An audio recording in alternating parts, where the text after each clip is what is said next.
This is Neil Ratner Rock Doc here on WDST Radio Woodstock with another episode of This Week in Rock with support from Transcend and my friend, the amazing dentist and rock star Bruce Milner.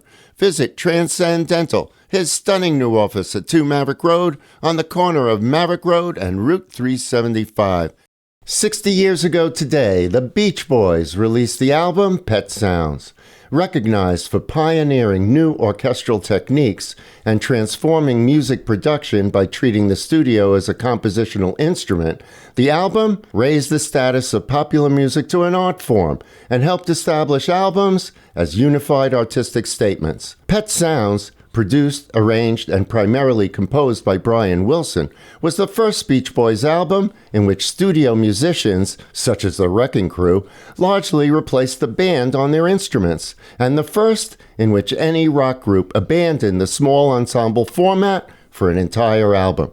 Its unprecedented total production costs exceeded $70,000, equivalent to $690,000 in 2025. Wilson identified Pet Sounds as an interpretation of Phil Spector's wall of sound technique and said that he tried to emulate aspects of Spector's productions, particularly the combination of color tones to create new textures. Seeking to expand Spector's technique and surpass the Beatles' Rubber Soul, Wilson's orchestrations blended pop, jazz, exotica, classical, and avant-garde elements, combining rock instrumentation with layered vocal harmonies, found sounds, and instruments not normally associated with rock.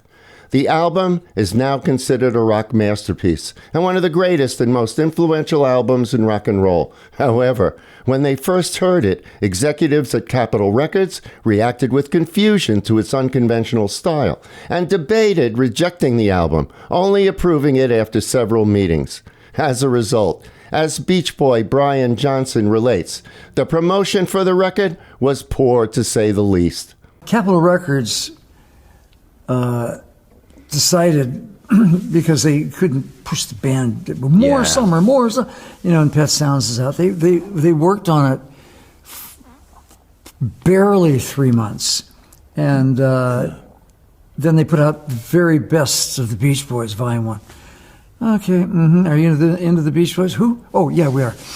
Anyway, I'm over here with 2 copies of Pet Sounds, and it wasn't released in England at all, or Europe. And the Beatles show up in my hotel room, in my suite. I had a record player there, and they wanted to hear Pet Sounds. I played it for them twice. So and I was told they distilled the vibe of "Wouldn't It Be Nice" and our sound and our harmony into "Here, There, and Everywhere" in the Revolver album. But looking back, hindsight, I realized they were our total promotion team, spreading the word. And people, they started talking about the Beach Boys, and Pet Sounds. It exploded in England and Europe. John B. from Pet Sounds went to number 5. But thank you, John. Thank you, Paul. Wouldn't It Be Nice is one of 2 songs on Pet Sounds in which Peter Asher wrote lyrics to Brian Wilson's melodies. According to Asher, I can remember in Wouldn't It Be Nice that we'd both had the experience of being too young to have what the rest of the world would call a serious relationship with a girl, and yet wanting to be able to have it taken seriously.